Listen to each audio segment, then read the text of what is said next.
pero en vez de espanto, era una dulzura infinita lo que esas palabras despertaron en mi madre, a quien tanto le habría gustado que los muertos retornasen para tener algunas veces a su madre junto a sí.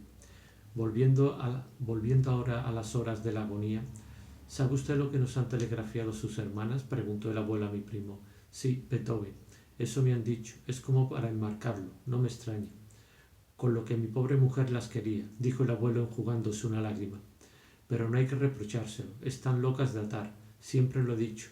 ¿Qué pasa? ¿Ya no le dan más oxígenos? Mi madre dijo.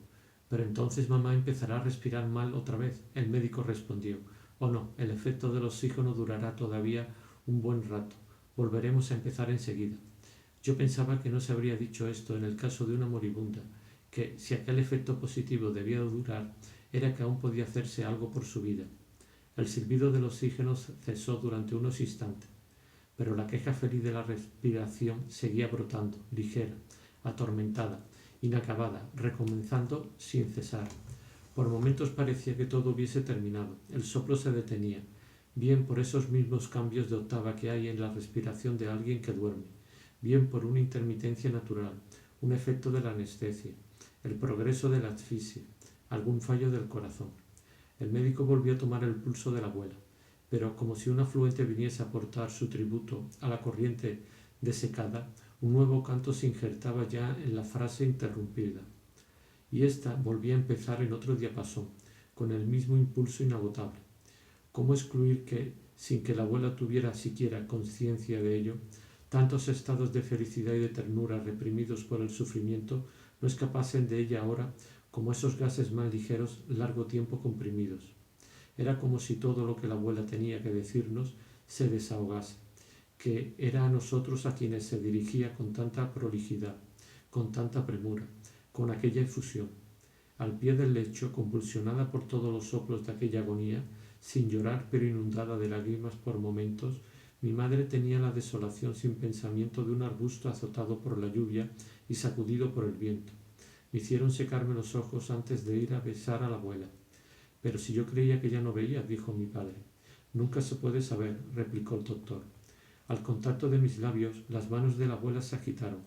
Toda su persona fue recorrida por un largo escalofrío, o por reflejo, o porque ciertos cariños tengan su hipertensia, que a través del velo de la inconsciencia, sin apenas necesidad de los sentidos, reconocen el objeto del cariño. De repente la abuela se incorporó a medias, hizo un esfuerzo violento, como alguien que defiende su vida. François, que no pudo resistir verlo, estalló en sollozos, acordándome de lo que el médico había dicho, y quise hacerla salir del cuarto. En ese momento la abuela abrió los ojos. Me precipité sobre François para ocultar sus lágrimas, para que mis padres pudiesen hablar con la enferma. El ruido del oxígeno había enmudecido. El médico se alejó del lecho. Mi abuela estaba muerta. Hora más tarde, François pudo por última vez, y sin hacerlo sufrir, peinar aquellos hermosos cabellos que empezaban solamente a encanecer y hasta entonces habían parecido de menos edad que ella. Pero ahora, en cambio, eran los únicos que imponían la corona de la vejez sobre el rostro rejuvenecido del que habían desaparecido las arrugas, las contracciones, los abotargamientos, las tensiones, las sumisiones añadidas durante tantos años por el dolor. Como en la lejana época en que sus padres le habían escogido un esposo, tenía los rasgos delicadamente trazados por la pureza y la sumisión. Las mejillas brillaban de una casta esperanza, de un sueño de felicidad, de una inocente alegría incluso, que los años habían ido destruyendo poco a poco. La vida, al retirarse, acababa de llevarse consigo las desilusiones de la vida. Una sonrisa parecía posada en los labios de mi abuela. Sobre aquel lecho fúnebre, la muerte, como el escultor de la Edad Media, la había acostado con la apariencia de una muchacha. Capítulo 2. Visita de Albertín. Perspectiva de un rico matrimonio para ciertos amigos de Saint-Lô. El espíritu de los Guermantes ante la princesa de Parma. Extraña visita de Monsieur de Charles. Comprendo cada vez menos su carácter. Los zapatos rojos de la duquesa. Aunque simplemente fuese un domingo de otoño, yo acababa de renacer. La existencia estaba intacta delante de mí porque aquella mañana, después de una serie de días apacibles, Habíamos tenido una niebla fría que no se había despejado hasta eso del mediodía. Pero basta un cambio de tiempo para recrear el mundo y a nosotros mismos. En el pasado, cuando el viento soplaba en mi chimenea, yo escuchaba los golpes que daba sobre la pantalla con la misma emoción que si, semejantes a los famosos golpes de arco con que empieza la sinfonía en do menor, hubieran sido las llamadas irresistibles de un misterioso destino. Todo cambió a la vista de la naturaleza. Nos ofrece una transformación semejante, adaptando al nuevo estado de las cosas nuestros deseos armonizados. Desde el despertar, la bruma había hecho en mí, en lugar del ser centrífugo que uno es en los días buenos, un hombre replegado sobre sí mismo, deseoso del rincón junto al fuego y del lecho compartido. Adán friolento en busca de una Eva sedentaria en aquel mundo diferente. Entre el color gris y suave de un campo matutino y el sabor de una taza de chocolate, hacía consistir yo toda la originalidad de la vida física, intelectual y moral que había llevado más o menos un año antes en Doncier y que, blasonada, con la forma oblonga de una colina pelada, siempre presente incluso cuando era invisible, formaba en mí una serie de placeres absolutamente distintos de todos los demás, imposibles de contar a los amigos en la misma medida en que las impresiones ricamente entreveradas unas de otras que los orquestaban, los caracterizaban mucho más para mí, y yo sin saberlo, más que los hechos que habrían podido referir. Desde ese punto de vista, el mundo nuevo en que la niebla de aquella mañana me había sumido era un mundo ya conocido por mí, lo cual aumentaba su verdad, y olvidado desde hacía un tiempo, lo cual le devolvía todo su frescor. Y pude contemplar algunos de los cuadros de bruma que mi memoria había conseguido, en particular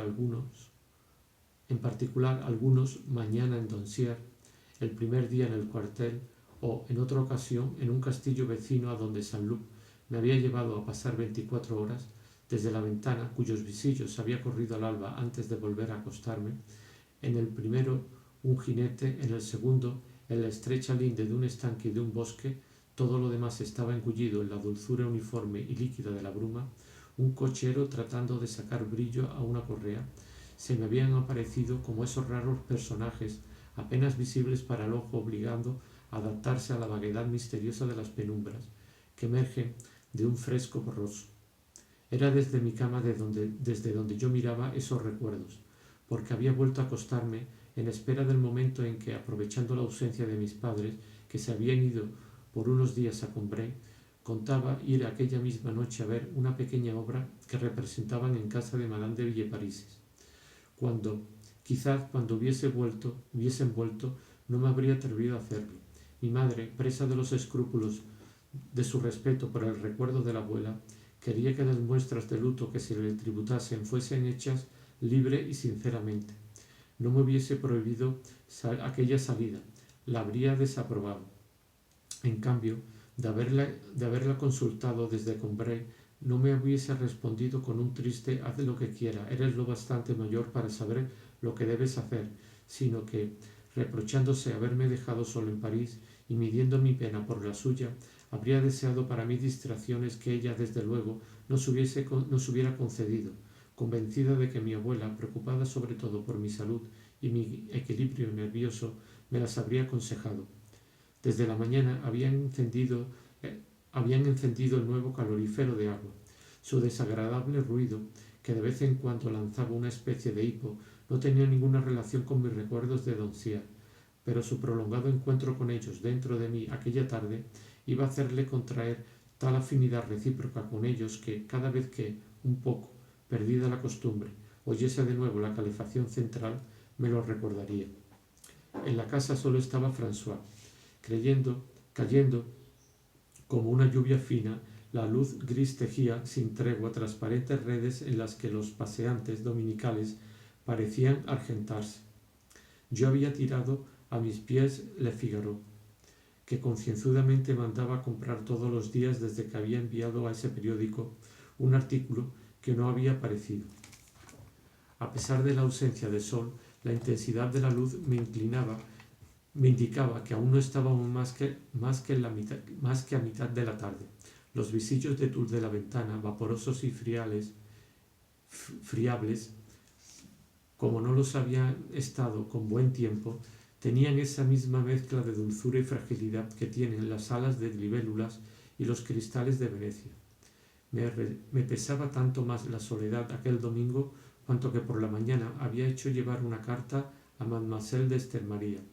Robert de Saint-Loup, de quien su madre había conseguido que rompiese, tras dolorosas tentativas abortadas, con su querida, y que desde ese momento había sido enviado a Marruecos para olvidar a una mujer a la que ya no amaba desde hacía algún tiempo, me había escrito una esquela, recibida la víspera, en que me anunciaba su próxima llegada a Francia para un permiso muy breve. Como no pararía mucho en París, donde su familia temía sin duda verle reanudar sus relaciones con Rachel, me informaba, para demostrarme que había pensado en mí, que en Tánger había encontrado a Mademoiselle, o mejor, a Madame de Stermaria, porque se había divorciado después de 3 meses de matrimonio. Y acordándose Robert de lo que yo le había dicho en Baalbek, había pedido en mi nombre una cita a la joven. Cenaría conmigo con mucho gusto, le había respondido ella, uno de los días que, antes de volver a Bretaña, pasaría en París. Robert me exhortaba a escribir inmediatamente a Madame de Stermaria, porque seguramente ya habría llegado. La carta de Saint-Loup no me había extrañado, aunque no hubiese recibido noticias suyas desde que, en el momento de la enfermedad de mi abuela, me hubiera acusado de perfidia y traición.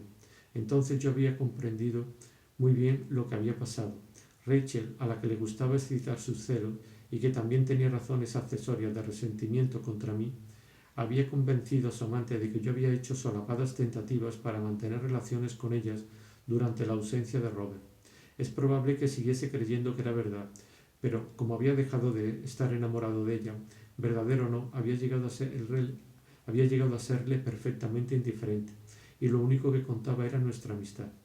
Cuando, una vez que le hube visto, quise tratar de hablarle de su reproche, se limitó a una franca y tierna sonrisa con la que parecía excusarse. Luego cambió de conversación. No es que, algo más tarde, en París, no hubiera de volver a veces a Rachel. Las criaturas que han jugado un papel en nuestra vida es raro que salgan de ella de repente y de un modo definitivo. Antes de abandonarla para siempre, vuelven a posarse en ella por momentos, hasta el punto que algunos creen en una reanudación del amor. La ruptura de salud con Rachel se había vuelto rápidamente menos dolorosa gracias al placer consolador que le aportaban las incesantes peticiones de dinero de su amiga. Los celos, que prolongan el amor, no pueden contener muchas más cosas que las demás formas de imaginación. Si, cuando uno sale de viaje, lleva consigo 3 o 4 imágenes que, por lo demás, se perderán en el camino, las azucenas, las anémonas del Ponte Vecchio, la iglesia persa entre brumas, etc., la maleta ya está bien llena. Cuando dejamos a un amante, de hecho querríamos, hasta que no hayamos empezado a olvidarla, que no se convirtiese en posesión de 3 o 4 protectores posibles y que nos figuramos, es decir, de los que estamos celosos. Todos aquellos que no nos figuramos no existen. Ahora bien, las frecuentes peticiones de dinero de parte de un amante a la que habéis dejado no os dan de su vida una idea más completa de la que unos gráficos de elevada temperatura darían de su enfermedad, pero estos serían cuando menos un indicio de que está enferma, mientras aquellas proporcionan una presunción, cierto que bastante vaga, de que la abandonada o abandonadora no ha debido de encontrar gran cosa en punto a ricos protectores. Por eso cada petición es acogida con la alegría que produce una tregua en el sufrimiento del celoso, y seguida inmediatamente de envío de dineros, porque se desea que no le falte nada, salvo amantes, uno de los 3 amantes que nos figuramos, hasta el momento de reposo un poco y poder enterarnos sin flaquear del nombre del sucesor. En alguna ocasión volvió Rachel, bien entrada la noche, a pedir a su antiguo amante permiso para dormir a su lado hasta el amanecer. Suponía una gran dulzura para Robert, porque podía evaluar, pese a todo, la intimidad de su vida en común, con solo ver que, aunque se cogiese para él solo una abundante mitad de la cama, no la molestaba lo más mínimo para dormir. Comprendía que Rachel estaba junto a su cuerpo más cómoda de lo que hubiera estado en otra parte. que volvía a encontrarse a su lado, aunque fuese en el hotel, como en un aposento conocido desde siempre, donde uno tiene sus costumbres, donde se duerme mejor. Sentía que su espalda, sus piernas, toda su persona eran para ella, incluso cuando, por insomnio o porque tenía trabajo que hacer, se movían demasiado, cosas de esas tan perfectamente habituales que no pueden molestar y cuya percepción aumenta incluso la sensación del reposo. Volviendo atrás, la carta que Salud me escribiera desde Marruecos me había turbado, sobre todo porque leía entre líneas lo que se había atrevido a escribir de manera más explícita.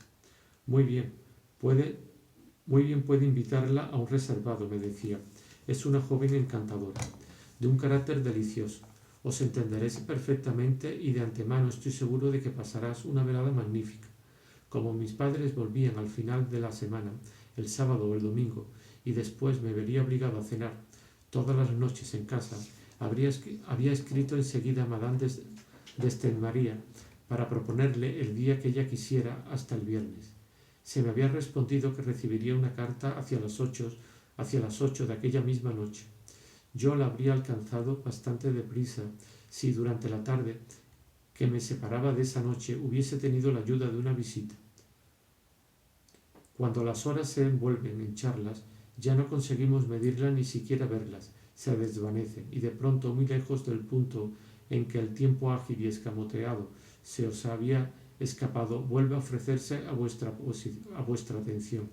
Mas si estamos solos, la preocupación, volviendo a proponernos el momento todavía lejano y sin cesar esperando con la frecuencia y la uniformidad de un tic-tac, divide o más bien multiplica las horas por todos los minutos que entre amigos nos habríamos contado. Y confrontaba, por el retorno incesante de mi deseo, el ardiente placer que solo saborearía dentro de unos días con Madame de Stenmaria. Aquella tarde que iba a acabar solo me aparecía muy vacía y melancólica. De vez en cuando oía el ruido del ascensor que subía, pero al que seguía un segundo ruido, no el que yo esperaba, la parada en mi piso, sino otro muy distinto que el ascensor hacía para continuar su camino lanzado hacia los pisos superiores y que, por haber significado tan a menudo la deserción del mío cuando esperaba una visita, ha resultado para mí más tarde, incluso cuando ya no deseaba ninguna, un ruido por sí mismo doloroso, en el que resonaba una especie de sentencia de abandono. Cansada, resignada, ocupada por varias horas todavía en su tarea inmemorial, la gris jornada hilaba su pasamanería de nácar, y yo me entristecía pensando que iba a quedarme solo cara a cara con ella, que no me conocía más que una costurera que, instalada junto a la ventana para tener más luz al hacer su trabajo, no se ocupaba para nada de la persona que está en el cuarto. De improviso, sin que yo hubiese oído llamar, François vino a abrir la puerta, introduciendo a Albertine, que entró sonriente, silenciosa y regordeta, conteniendo en la plenitud de su cuerpo, preparados para que yo continuase viviéndolos, venidos hacia mí, los días pasados en aquel Baalbec al que yo no había vuelto nunca. Desde luego, cada vez que volvemos a ver a una persona con quien nuestras relaciones, por insignificantes que sean, han cambiado, es como una confrontación de dos épocas. No es preciso para ello que un antiguo amante venga a veros como amiga. Basta con la visita de alguien al que hemos conocido en la cotidianidad de cierta clase de vida, y que esa vida haya cesado, aunque solo sea desde hace una semana. En cada rasgo risueño, interrogativo y apurado del rostro de Albertine podía deletrear estas preguntas, y Madame de Villeparisis, y el maestro de danza, y el pastelero. Cuando se sentó, su espalda pareció decir: vaya, aquí no hay acantilado, de todos modos me permite sentarme a su lado como habría hecho en Baalbec. Parecía una maga preparándome un espejo del tiempo. Era semejante en esto a todos aquellos a los que vemos rara vez, pero que en el pasado vivieron más íntimamente con nosotros. Pero con Albertine había muchas cosas más. Cierto que incluso en Baalbec, en nuestros encuentros cotidianos, verla siempre me procuraba alguna sorpresa, de tan cotidiana como era. Pero ahora costaba trabajo reconocerla. Liberados del vapor rosa que los bañaba, sus rasgos habían conseguido un relieve de estatua. Tenía otra cara, o mejor dicho, por fin tenía una cara. Su cuerpo había crecido. Ya no quedaba casi nada de la vaina en que había estado envuelta y sobre cuya superficie, en Baalbek, apenas se dibujaba su forma futura. Esta vez Albertine volvía a París antes de costumbre. De ordinario no llegaba hasta la primavera, de modo que, alterado desde hacía algunas semanas por las tormentas sobre las primeras flores, ya no distinguía yo en el placer que sentía el regreso de Albertine y el del buen tiempo. Bastaba que me dijesen que estaba en París y que había pasado por mi casa para que volviese a verla como una rosa a la orilla del mar. No sé muy bien si lo que entonces se apoderaba de mí era el deseo de Baalbek o de ella. Quizá el deseo de ella fuese una forma perezosa, cobarde e incompleta de poseer Baalbek, como si poseer materialmente una cosa, hacer de una ciudad la residencia propia, equivaliese a poseerla espiritualmente. Y por otra parte, incluso materialmente, cuando ya no la mantenía en equilibrio mi imaginación frente al horizonte marino, sino que estaba inmóvil a mi lado, Albertine me parecía a menudo una rosa muy pobre ante la que habría preferido cerrar los ojos para no ver tal o cual defecto de los pétalos y para hacerme la ilusión de respirar en la playa. Puedo decirlo aquí, aunque entonces ignorase lo que no debía ocurrir sino más tarde. Desde luego, es más razonable sacrificar la propia vida a las mujeres que no a los sellos, a las viejas tabaqueras e incluso a los cuadros y a las estatuas. Pero el ejemplo de las otras colecciones debería amonestarnos a cambiar, a no tener una sola mujer, sino muchas. Esas fascinantes mezcolanzas que se hacen entre una joven y una playa, o la cabellera trenzada de una estatua en una iglesia, o una lámina, y todo aquello por lo que amamos en una de ellas, cada vez que entra un cuadro encantador, esas mezcolanzas no son demasiado estables. Vivid de veras con una mujer y no volveréis a ver nada de lo que os hizo amarla. Cierto que los dos elementos desunidos pueden juntarlo de nuevo los celos. Sí, después de un largo periodo de vida en común, debía terminar por no ver en Albertine más que una mujer cualquiera, alguna intriga suya con una persona de la que se hubiese enamorado en Baalbek, quizá habría bastado para reincorporar a ella y amalgamar la playa y el romper de las olas. Solo que estas mezcolanzas secundarias ya no arrebatan nuestros ojos y únicamente son sensibles y funestas para nuestro corazón. No se puede encontrar deseable la renovación del milagro bajo una forma tan peligrosa. Pero estoy anticipando los años. Aquí debo limitarme a lamentar no haber permanecido lo bastante sensato para haber tenido simplemente mi colección de mujeres, lo mismo que se tienen anteojos antiguos, nunca bastante numerosos detrás de la vitrina en la que un lugar vacío espera siempre unos anteojos nuevos y más caros. Contrariamente al orden habitual de sus vacaciones, aquel año Albertine llegaba directamente de Baalbek, donde además se había quedado hasta mucho menos tarde que de costumbre. Hacía mucho tiempo que no la veía, y como no conocía ni siquiera de nombre a las personas que frecuentaba en París, no sabía nada de ella durante los periodos que pasaba sin venir a verme, periodos a menudo bastante largos. Luego, un buen día surgía de improviso Albertine, cuyas rosadas apariciones y silenciosas visitas me informaban bastante poco de lo que había podido hacer en el intervalo entre una y otra. Quedaba sumido en aquella oscuridad de su vida que mis ojos se cuidaban muy poco de penetrar. Esta vez, sin embargo, ciertos signos parecían indicar que cosas nuevas habían debido de ocurrir en aquella vida, aunque de ellos quizás había de deducir simplemente que a la edad de Albertine se cambia muy deprisa. Por ejemplo, su inteligencia se hacía notar mejor, y cuando le recordé el día que había puesto tanto ardor en imponer su idea de hacer escribir a Sófocles, mi querido Racine, la idea fue la primera en reír de buena gana. Era André la que tenía razón. Yo era una estúpida, dijo ella. Sófocles tenía que escribir señor. Yo le contesté que el señor y el querido señor de André no eran menos cómicos que mi querido Racine y mi querido amigo de Giselle, pero que en el fondo los estúpidos eran únicamente los profesores haciendo escribir, dirigida por Sófocles, una carta a Racine. Aquí Albertine ya no me siguió. No veía ninguna insensatez en ese hecho. Su inteligencia empezaba a entreabrirse, pero no estaba desarrollada. Había en ella novedades más atractivas.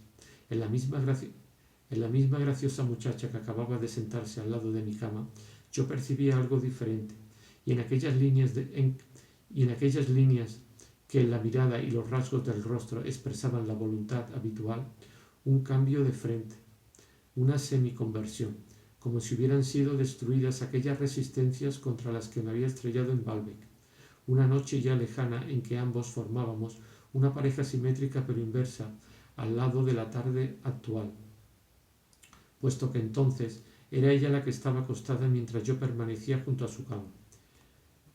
Queriendo y no osando cerciorarme de si ahora se dejaría besar, cada vez que se levantaba para irse le pedía que se quedase un rato todavía. No era muy fácil conseguirlo, porque, aunque no tuviese nada que hacer, de otro modo se habría ido de un brinco. Era una persona puntual y además poco amable conmigo, con cuya compañía no parecía complacerse mucho. Sin embargo, una y otra vez, después de haber mirado su reloj, volvía a sentarse a ruego mío, de modo que había pasado varias horas a mi lado sin que yo le hubiese pedido nada. Las frases que le decía enlazaban con las que le había dicho durante las horas precedentes, y no tenía nada que ver con lo que yo pensaba, con lo que yo deseaba, aunque se mantuvieran indefinidamente paralelas. No hay nada como el deseo para impedir a las cosas que uno dice tener la menor semejanza con lo que se tiene en el pensamiento. El tiempo premia, y sin embargo parece como si quisiésemos ganar tiempo hablando de temas absolutamente ajenos al que nos preocupa. Hablamos cuando la frase que querríamos pronunciar iría acompañada de un gesto, suponiendo incluso que, para concedernos el placer de lo inmediato y saciar nuestra curiosidad sobre las reacciones que traerá consigo, sin proferir palabra, sin pedir permiso alguno, no hayamos hecho ese gesto. Desde luego, no me había enamorado en absoluto de Albertine. Hija de la bruma del exterior, solo podía satisfacer el deseo imaginativo que el tiempo nuevo había despertado en mí, y que era intermediario entre los deseos que de una parte pueden satisfacer las artes de la cocina y las de la escultura monumental, ya que me hacía soñar a la vez con mezclar a mi carne una materia distinta y cálida, y ligar en algún punto a mi cuerpo extendido un cuerpo divergente, del mismo modo que el cuerpo de Eva solo se adhería por los pies a la cadera de Adán, a cuyo cuerpo es casi perpendicular en esos bajorrelieves románicos de la catedral de Baalbek, que representan, de una manera tan noble y sosegada, todavía casi como un friso antiguo, la creación de la mujer.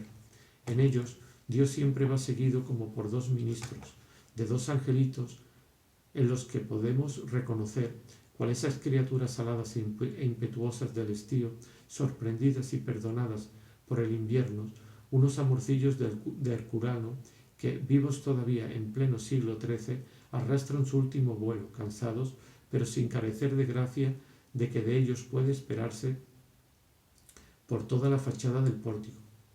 Pero ese placer que, cumpliendo mi deseo, me habría liberado de aquella fantasía, y que yo hubiese buscado igual de satisfecho en cualquier otra mujer bonita, si alguien me hubiera preguntado, durante aquel interminable parloteo en que yo callaba al Albertine, la única cosa en la que estaba pensando, en qué se basaba mi optimista hipótesis respecto a sus posibles complacencias, tal vez habría respondido que esas hipótesis se debían, mientras los rasgos olvidados de la voz de Albertine me volvían a dibujar el contorno de su personalidad, a la aparición de ciertas palabras que no formaban parte de su vocabulario, al menos en la acepción que ella les daba ahora, como me decía que el Stier era tonto, y yo protestaba. Me ha interpretado mal, replicó sonriendo. Quiero decir que ha sido tonto en esta circunstancia, pero sé de sobra que es alguien absolutamente distinguido. Del mismo modo, para decir del golf de Fontainebleau, que era elegante, declaró, es totalmente una selección. A propósito de un duelo que yo había tenido, me dijo que mis testigos son testigos selectos, y mirando mi cara confesó que le gustaría verme llevar bigote. Llegó incluso, y en ese momento mis posibilidades me parecieron grandísimas, a decir con una expresión que un año antes yo hubiese jurado ignoraba, que desde que había visto a Giselle había transcurrido cierto lapso de tiempo. No es que Albertine no poseyese, ya cuando ya estaba en Baalbek, un bagaje muy presentable de esas expresiones que inmediatamente revelan pertenencia a una familia acomodada, y que las madres ceden de año en año a las hijas del mismo modo que les dan a medida que crecen en ocasiones importantes sus propias joyas. Nos habíamos dado cuenta de que Albertine había dejado de ser una niña el día en que, para dar las gracias por un regalo que le había hecho una extraña, había dicho: «Estoy confusa». Madame Bontemps no había podido por menos de lanzar una mirada a su marido, que había exclamado: «Diablo, ya anda por los 14 años». La nubilidad más acentuada había quedado de relieve cuando, hablando de una joven maleducada, Albertine había dicho: «Ni siquiera se puede distinguir si es bonita. Tiene un pie de colorete en la cara». En fin, aunque todavía era una muchacha, ya asumía maneras de mujer de su ambiente y de su rango, diciendo: «Si alguien hacía muecas, no puedo mirarle, porque me dan ganas de hacerlas yo también». O si se divertía remedando a otra persona, lo más gracioso cuando usted la imita es que termina pareciéndose a ella. Todo esto pertenece al tesoro social, pero precisamente el ambiente de Albertine no me parecía que pudiese proporcionarle distinción, en el sentido en que mi padre decía que este o aquel colega suyo, al que aún no conocía y cuya gran inteligencia le habían alabado, parece ser un hombre de mucha distinción y selección, incluso aplicado al golf, me pareció no menos incompatible con la familia Simonet de lo que sería, acompañado del adjetivo natural, con un texto anterior al que en varios siglos a los trabajos de Darwin. Lapso de tiempo me pareció de mejor augurio todavía.